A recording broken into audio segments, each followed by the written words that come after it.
Hello అండి. ఎప్పుడన్నా మనకు ఆరోగ్యం బాలేనప్పుడు, నోటికి కారకారంగా, పుల్ల పుల్లగా తినాలి అనిపించినప్పుడు, ఈ పచ్చడి చాలా బాగుంటుంది. దీనికి కావాల్సిన పదార్థాలు గూడా చాలా కొన్నే.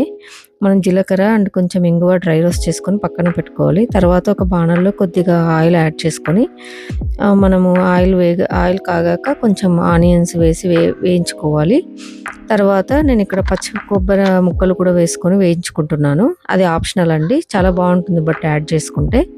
అండ్ పండుమిరపకాయలు ఉంటే అది కూడా వేసుకొని ఫ్రై చేసుకోవాలి. నాకిక్కడ పండుగారం తొక్కు మా అత్తగారు పండుగారం తొక్కు పంపించారు. నేను అదే కొద్దిగా యాడ్ చేసుకొని అన్నీ ఫ్రై చేసుకొని, మనం మొదట్లో వేయించుకున్న జీలకర్ర, ఇంగువ ఈ ఈ మిశ్రమం అన్నీ కలిపి కొంచెం రుచికి తగినంత ఉప్పేసుకొని గ్రైండ్ చేసుకోవడమే. నిమ్మరసం కావాలంటే పులుపు కోసం యాడ్ చేసుకోండి. నేనిక్కడ యాడ్ చేయలేదు. చాలా చాలా బావుంటుంది. ఇది వేడి వేడి అన్నం, కొద్దిగా తొక్కు, నెయ్యి